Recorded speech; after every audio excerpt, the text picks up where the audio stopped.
जय हिंद दोस्तों। स्वागत है आपका आपके अपने चैनल यूनिफाई स्टडी में। दोस्तों आज की इस वीडियो में हम पढ़ने वाले हैं विजयनगर साम्राज्य के बारे में। दोस्तों विजयनगर साम्राज्य यह एक इम्पॉर्टेंट टॉपिक है।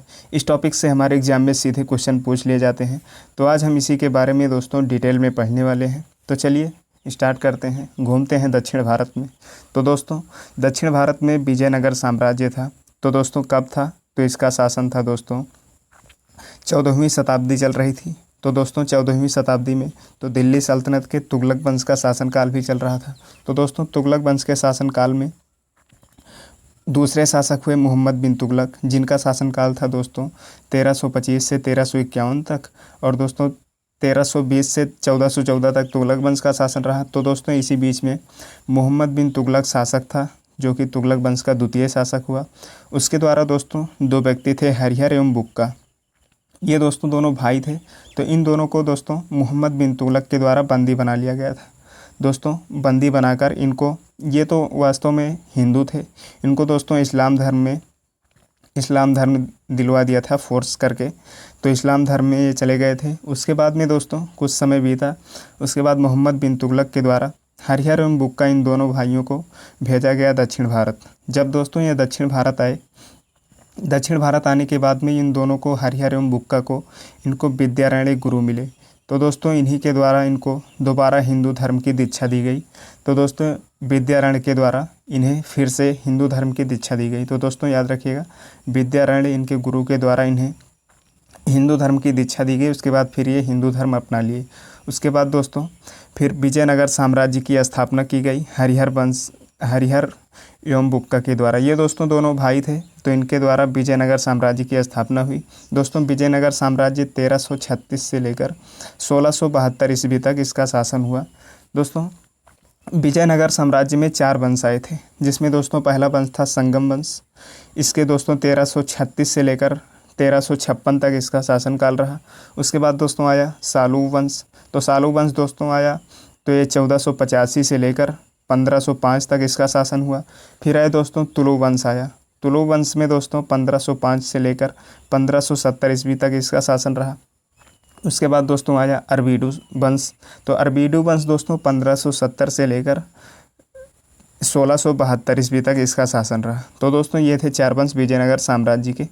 दोस्तों अब देखते हैं हम संगम वंश के। तो संगम वंश दोस्तों 1336 से लेकर 1485 तक रहा। इसके संस्थापक हुए हरिहर। तो दोस्तों हरिहर एवं बुक्का दोनों भाई थे, तो हरिहर के द्वारा संगम वंश की नींव पड़ी। दोस्तों संगम वंश से हरिहर एवं बुक्का के पिता का नाम था संगम, तो उसी के नाम पर संगम वंश की नींव डाली गई। तो दोस्तों हरिहर का शासनकाल था 1336 से लेकर 1356 तक। दोस्तों इसने 20 साल तक शासन किया। उसके बाद आए दोस्तों बुक्का प्रथम। ये हरिहर के भाई थे। हरिहर के भाई ने, जब हरिहर ने शासन किया, उसके बाद आए बुक्का, ये भी शासन किए। तो 1356 से लेकर 1377 तक ये भी शासन किए। 20 वर्षों तक हरिहर ने शासन किया, तो 21 वर्षों तक बुक्का प्रथम ने शासन किया। उसके बाद आए दोस्तों हरिहर द्वितीय। इनने भी दोस्तों 1377 से लेकर 1404 ईस्वी तक शासन किया। फिर चौथे शासक आए दोस्तों देवराय प्रथम। देवराय प्रथम दोस्तों 1406 से लेकर 1422 ईस्वी तक शासन किया। फिर आए दोस्तों देवराय द्वितीय। देवराय द्वितीय दोस्तों 1422 से लेकर 1446 तक शासन किया। उसके बाद आए दोस्तों मल्लिकार्जुन। मल्लिकार्जुन दोस्तों 1446 से लेकर 1465 तक शासन किया। इन्हीं के साथ में संगम वंश के पतन शुरू हो गया था, इन्हीं मल्लिकार्जुन के शासनकाल से। तो दोस्तों आए विरूपाक्ष।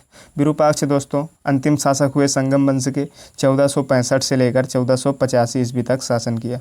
तो दोस्तों याद रखिएगा, संस्थापक हुए हरिहर और अंतिम शासक हुए विरूपाक्ष। संगम वंश के संस्थापक हरिहर एवं संगम वंश के अंतिम शासक हुए विरूपाक्ष। तो दोस्तों अब देखते हैं हम हरिहर के बारे में। दोस्तों हरिहर पहले शासक हुए, जिन्होंने 1336 से लेकर 1356 तक शासन किया, 20 वर्षों तक। दोस्तों यह तुंगभद्रा नदी, दक्षिण भारत में जो तुंगभद्रा नदी है, इसके किनारे पर 2 नगरों की स्थापना की। पहला नगर हुआ दोस्तों विजयनगर, उसके बाद दूसरा नगर विद्यासागर। दोस्तों विद्यासागर और विजयनगर, इन दोनों नगरों की स्थापना हरिहर के द्वारा की गई। उसके बाद में दोस्तों विजयनगर की स्थापना करके इसे ही राजधानी बनाया। हरिहर के द्वारा विजयनगर को राजधानी बनाया गया। और दोस्तों यहाँ की विजयनगर साम्राज्य की राजभाषा क्या थी? तो विजयनगर साम्राज्य की राजभाषा थी दोस्तों तेलुगु। यहाँ की राजभाषा का नाम था तेलुगु। उसके बाद में दोस्तों बुक्का आए। बुक्का प्रथम आए दोस्तों हरिहर के भाई 20 वर्षों तक शासन करने के बाद में हरिहर के दोस्तों बुक्का प्रथम 1356 से लेकर 1377 तक शासन किया 21 वर्षों तक। दोस्तों इसने उपाधि धारण की हुई थी। वैसे तो हरिहर ने उपाधि नहीं धारण की, लेकिन की बुक्का के द्वारा उपाधि धारण की गई थी। वेद मार्ग प्रतिष्ठापक की उपाधि धारण किए हुए था बुक्का प्रथम, वेद मार्ग प्रतिष्ठापक की उपाधि। दोस्तों यह बहमनी तथा विजयनगर के बीच की सीमा को कृष्णा नदी मानता था। तो दोस्तों याद रखिएगा, पूछा जाता है कि बुक्का प्रथम विजयनगर एवं बहमनी के बीच सीमा को किस नदी को मानता था? तो यह कृष्णा नदी को मानता था। उसके बाद में दोस्तों तृतीय शासक आए हरिहर द्वितीय। हरिहर द्वितीय दोस्तों 1377 से लेकर 1404 ईस्वी तक शासन किया। इसने भी उपाधि धारण की हुई थी दोस्तों महाराजाधिराज की उपाधि धारण किए हुआ था। दोस्तों इंपॉर्टेंट क्वेश्चन पूछा जाता है कि महाराजाधिराज की उपाधि किसने धारण की हुई थी? तो इसका आंसर हो जाएगा हरिहर द्वितीय के द्वारा महाराजाधिराज की उपाधि धारण किए हुए थे। उसके बाद दोस्तों आते हैं चौथे शासक। चौथे शासक का नाम था दोस्तों देवराय प्रथम। देवराय प्रथम दोस्तों 1406 ईस्वी से लेकर 1422 ईस्वी तक शासन किया। इसने दोस्तों तुंगभद्रा नदी थी, तो तुंगभद्रा नदी से दोस्तों नगरों के लिए पानी लाने के लिए इसने नदी पर बांध बनवाया। बांध बनवाकर उसने दोस्तों नहरों का निर्माण करवाया। नहरों का निर्माण दोस्तों इसके द्वारा कराया गया। दोस्तों सबसे पहले नहरों का निर्माण तो माना जाता है तुगलक वंश के गयासुद्दीन तुगलक के द्वारा सर्वप्रथम नहरों का निर्माण करवाया गया। उसके बाद आए थे दोस्तों फिरोज शाह तुगलक। फिरोज शाह तुगलक के द्वारा 5 बड़ी नहरों का निर्माण करवाया गया था। और ये देवराय प्रथम थे दोस्तों विजयनगर साम्राज्य में, जिसने तुंगभद्रा नदी पर बांध बनाकर नहरों का निर्माण करके दोस्तों नगरों में पानी ले जाने का कार्य किया था। तो दोस्तों विजयनगर साम्राज्य में क्वेश्चन पूछा जा सकता है कि नहरों का निर्माण किसने करवाया? तो देवराय प्रथम के द्वारा नहरों का निर्माण करवाया गया। उसके बाद दोस्तों इसने पहली बार तुर्कों को सेना में भर्ती करने की प्रक्रिया शुरू की गई थी। दोस्तों वैसे तो ये हिंदू वंश था, इसमें दोस्तों तुर्कों को सेना में भर्ती करने की प्रक्रिया शुरू की गई थी। उसके बाद में दोस्तों आते हैं पांचवें शासक, जो कि सबसे प्रतापी शासक माने जाते हैं देवराय द्वितीय। ये संगम वंश के सबसे प्रतापी राजा माने जाते हैं। दोस्तों इनका शासनकाल था 1422 से लेकर 1446 ईस्वी तक। दोस्तों इसके द्वारा उपाधि धारण की गई थी इमाडी देवराव। इमाडी देवराव दोस्तों इसके द्वारा उपाधि धारण की गई थी। और दोस्तों ये गजबेटकर जो है इस लोगों के द्वारा इसे कहा जाता था। गजबेटकर का मतलब होता है दोस्तों हाथियों का शिकार करने वाला। हाथियों के शिकार करने वाले को दोस्तों गजबेटकर इसे कहते थे लोगों के द्वारा, इन्हें जनता के द्वारा गजबेटकर कहा जाता था। इसने उपाधि धारण की हुई थी इमाडी देवराय की। दोस्तों संगम वंश का सबसे प्रतापी राजा देवराय द्वितीय है। सबसे प्रतापी राजा देवराय द्वितीय को माना जाता है। ये दोस्तों 2000 मुस्लिम सैनिकों की सेना में भर्ती किए हुए था इसने, और तथा उन्हें जागीरें भी दिया करता था। 2000 मुस्लिम सैनिकों की भर्ती देवराय द्वितीय के द्वारा किया गया। दोस्तों इसने मुस्लिमों को धार्मिक स्वतंत्रता दिए हुए था। वैसे तो ये हिंदू साम्राज्य था इसमें दोस्तों, लेकिन धार्मिक स्वतंत्रता दी हुई थी हर धर्मों को। तो इसमें मुस्लिम लोगों को धार्मिक स्वतंत्रता इसके द्वारा प्रदान की गई थी। दोस्तों इसके संस्कृत में ग्रंथ थे महानाटक सुधानिधि एवं ब्रह्मसूत्र। इसके द्वारा रचित थे संस्कृत ग्रंथ महानाटक सुधानिधि एवं ब्रह्मसूत्र। तो दोस्तों याद रखिएगा महानाटक सुधानिधि एवं ब्रह्मसूत्र इसके द्वारा रचित पुस्तक का नाम है। दोस्तों इसके शासनकाल में एक राजदूत आया था, जो कि कहाँ से आया था? तो यह फारस से आया हुआ था। तो दोस्तों इसका नाम था अब्दुल रज्जाक। अब्दुल रज्जाक दोस्तों फारस से आया हुआ था, राजदूत था। उसके बाद में दोस्तों आ जाता है कि संगम वंश के अंतिम शासक कौन हुए? तो संगम वंश के अंतिम शासक हुए दोस्तों विरूपाक्ष द्वितीय। इनका शासन था दोस्तों 1465 से लेकर 1485 तक। तो इनका शासन 1485 तक हुआ दोस्तों। विरूपाक्ष द्वितीय अंतिम शासक हुए संगम वंश के। दोस्तों अब आ जाता है सालू वंश। दोस्तों सालू वंश आया था नरसिंह, सालू नरसिंह के द्वारा इसका स्थापना किया गया। कि कब तक शासन रहा? तो 1485 से लेकर 1505 तक 20 सालों तक इस वंश का शासनकाल रहा। छोटा सा वंश। दोस्तों इसके संस्थापक हुए थे सालू नरसिंह। इनके द्वारा दोस्तों शासन किया गया था 1485 से लेकर 1491 तक 6 वर्षों तक इन्होंने शासन किया। क्या नाम था? तो सालू नरसिंह नाम था दोस्तों, सालू वंश के। तो दोस्तों याद रखने में आसानी है, ऑप्शन से आप लगा सकते हैं। सालू वंश के संस्थापक हुए सालू नरसिंह।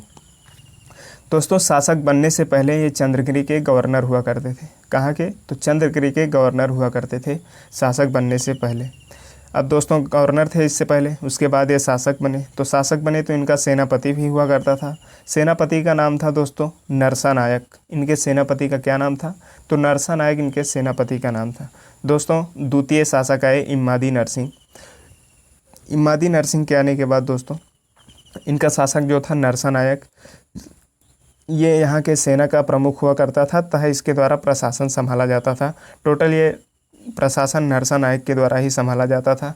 तो इमादी नरसिंह को दोस्तों ये कैद कर लिया था दोस्तों पेनाकोंडा दुर्ग में। इसे कैद करके रखा हुआ था। किसे? तो नरसा नायक के द्वारा द्वितीय शासक हुए इमादी नरसिंह को इसने कैद कर लिया।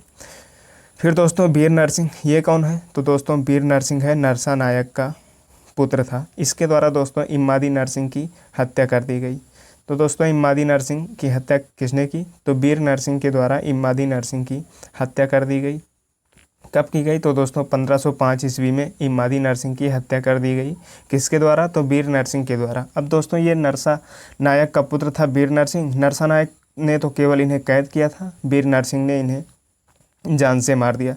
तो दोस्तों नरसा नायक क्या इनकी सोच क्या थी? तो ये बनना चाहते थे शासक। तो शासक बनने की होड़ में ये दोस्तों इन्हें कैद कर लिए। उसके बाद आया इनका पुत्र जिसने उनकी हत्या ही कर दी। फिर दोस्तों अब वीर नरसिंह के द्वारा इनकी हत्या करने के बाद में खुद शासन संभाला। फिर दोस्तों इसने तुलु वंश की स्थापना कर दी वीर नरसिंह ने, जो कि नरसा नायक का पुत्र था। इसने दोस्तों तुलु वंश की स्थापना करते हुए 1505 से 1570 तक इसका शासन रहा। तुलु वंश दोस्तों 1505 से 1570 तक शासन हुआ। तो दोस्तों उसी के द्वारा संस्थापक वही हुआ। फिर नरसा नायक का पुत्र नरसिंह राव, हत्या करने के बाद में दोस्तों नरसिंह राव संस्थापक हुआ। इसमें भी महान शासक हुए दोस्तों, जिनका नाम था कृष्णदेव राय दोस्तों 1505 से लेकर 29 वर्षों तक 1529 तक शासन किया। 20 वर्षों तक इनका शासन रहा। ये दोस्तों महान शासक हुए कृष्णदेव राय। तो इनके बारे में दोस्तों ये उड़ीसा का शासक हुआ करता था गजपति था। उस पर दोस्तों 4 बार इन्होंने आक्रमण किया। किसने? तो कृष्णदेव राय ने 4 बार उड़ीसा के शासक पर आक्रमण किया। दोस्तों चारों बार ये उड़ीसा का शासक गजपति हार गया। तो दोस्तों गजपति हारने के बाद में संधि करना चाहता था, तो इसने अपनी पुत्री की शादी इसके कृष्णदेव के साथ में करवा दी। उसके बाद संधि हुई, फिर युद्ध समाप्त हो गया। कृष्णदेव राय 4 बार शासन किया था, 4 बार आक्रमण करके चारों बार जीत लिया था। दोस्तों कृष्णदेव राय के शासनकाल में शासक कई विदेशी यात्री भी आए, जिसमें था दोस्तों फादर लुई था एक। ये आया था दोस्तों, कहाँ से आया था? तो पुर्तगाल से आया हुआ था। पुर्तगाल से आया विदेशी यात्री था। किसके शासनकाल में? तो कृष्णदेव राय के शासनकाल में आया। दोस्तों इसके द्वारा ये विद्वान भी था, तो इसने रचना भी की थी अमुक्तमाल्यद की रचना की दोस्तों। किसने? तो कृष्णदेव राय के द्वारा रचना की गई। किस भाषा में? तो तेलुगु भाषा में दोस्तों कृष्णदेव राय के द्वारा अमुक्तमाल्यद की रचना की गई।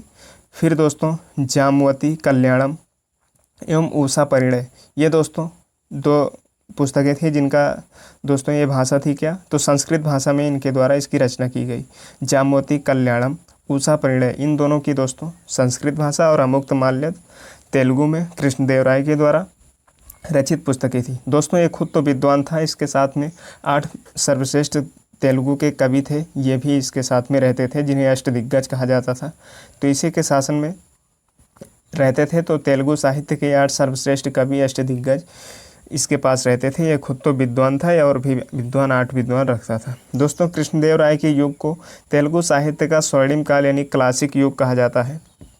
कृष्णदेव राय के युग को तेलुगु साहित्य का स्वर्णिम काल, दोस्तों इंपॉर्टेंट क्वेश्चन बनता है, कृष्णदेव राय के युग को क्या कहा जाता है? तो स्वर्णिम काल किस शासक के युग के काल को स्वर्णिम काल कहा जाता है दोस्तों? तो ये क्वेश्चन बनता है। तो कृष्णदेव राय के शासनकाल को स्वर्णिम काल या क्लासिक युग कहा जाता है। तो दोस्तों उसके बाद में कृष्णदेव राय ने निर्माण भी करवाया था। तो एक मंदिर थी जिसका नाम था विट्ठल स्वामी मंदिर। इसका निर्माण कृष्णदेव राय के द्वारा करवाया गया। दोस्तों कृष्णदेव राय जो था निर्माण करवाया। इसके बाद में इसकी मृत्यु कब हुई? तो 1509 में इसने शासन संभाला, 1529 में इसकी मृत्यु हुई। 20 वर्षों तक शासन किया दोस्तों तुलु वंश था, तो इसका अंतिम शासक भी था। तो अंतिम शासक का नाम था दोस्तों सदाशिव दोस्तों तुलु वंश का अंतिम शासक था। दोस्तों सदाशिव का इनके यहाँ पर आक्रमण हुआ था। तुलु वंश से ही विजयनगर साम्राज्य के पतन का समय यहीं से शुरू होता है। तो दोस्तों राक्षस तंगड़ी ये यहाँ विजयनगर साम्राज्य का एक नगर था। इसे ही राक्षस तंगड़ी या तालीकोटा का या बन्नी हट्टा का युद्ध कहा जाता है। दोस्तों ये युद्ध हुआ 23 जनवरी 1565 ईस्वी को युद्ध होता है। तो इसमें दोस्तों तालीकोटा के युद्ध में विजयनगर का नेतृत्व तो राम राय कर रहा था। तो दोस्तों राम राय कौन था? तो राम राय प्रशासन का नियंत्रक हुआ करता था। तो इसी के द्वारा दोस्तों ये राक्षस तंगड़ी युद्ध का नेतृत्व किया जा रहा था। किसके द्वारा? तो राम राय के द्वारा। तो दोस्तों याद रखिएगा, इंपॉर्टेंट क्वेश्चन है। राक्षस तंगड़ी यानी तालीकोटा या बन्नी हट्टा के युद्ध का नेतृत्व कौन कर रहा था? तो दोस्तों राम राय हो जाएगा इसका आंसर। उसके बाद में दोस्तों आता है लास्ट वंश, अरविडू वंश। अरविडू वंश दोस्तों 1570 से 1672 ईस्वी तक इसका शासन रहा। दोस्तों विजयनगर साम्राज्य का चौथा वंश, जो कि अंतिम वंश हुआ विजयनगर का। दोस्तों इसने सदाशिव जो था इसको पद से हटाकर इसने स्थापना की थी। तो अरविडू वंश के संस्थापक हुए थे तिरुमल के द्वारा दोस्तों सदाशिव को पद से हटा करके अरविडू वंश की स्थापना की गई। दोस्तों पेनाकोंडा में अरविडू वंश की स्थापना की थी इसने। तो अरविडू वंश के संस्थापक हुए थे तिरुमल, इनके द्वारा की गई थी। तो पेनाकोंडा में इसने स्थापना की। दोस्तों अरविडू वंश का अंतिम शासक हुआ था रंग तृतीय। दोस्तों रंग तृतीय अरविडू वंश का अंतिम शासक हुआ। तो ये थे दोस्तों इंपॉर्टेंट कुछ फैक्ट विजयनगर साम्राज्य के बारे में। दोस्तों उम्मीद करता हूँ आपको समझ में आएगा। इतने ही इंपॉर्टेंट फैक्ट हैं दोस्तों विजयनगर साम्राज्य के बारे में, यहीं से क्वेश्चन पूछे जाते हैं। तो दोस्तों वीडियो कैसा लगा आप कमेंट बॉक्स में ज़रूर बताइएगा। मिलते हैं अगले वीडियो में। धन्यवाद।